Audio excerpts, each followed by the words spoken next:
estate's one of those things that I've been saying lately will sneak up and you'll build wealth. Like it'll kind of sneak up on you, like you buy a rental or two, a few years later, you get a little appreciation, you've paid it down a little bit, and all of a sudden you have some equity. And you're like, well, wow, I could refinance out of this and take some of that equity and do the next one. And so it's kind of a get rich slow game, but it does tend to sneak up on you, and a lot of people start that way. Like that's why we started buying real estate.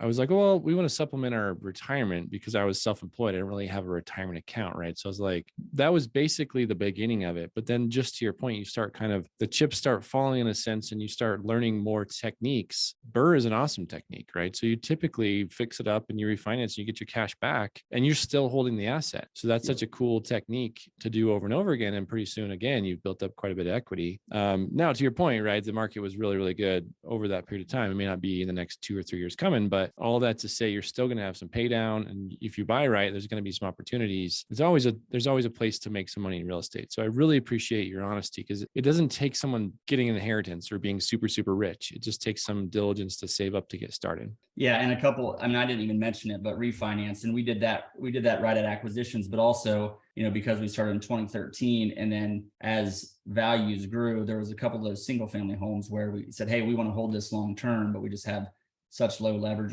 We added some leverage to it. Basically, we refinanced that, used some of that capital to grow. One of our smaller apartment complexes was a significant value add, so we were able to do that as well. But it takes time. And your point, a lot of people look at real estate and it's just really slow. I mean, making $100 or $200 a month of cash flow on a single family house isn't that exciting, right? It's like I did all that work for $200 a month, but if you look at over a 10-year period, what you can make from that individual one, you can make a fair amount. It's not going to make you wealthy, but if you can start to stack those horizontal lines of income, then that's where it gets exciting.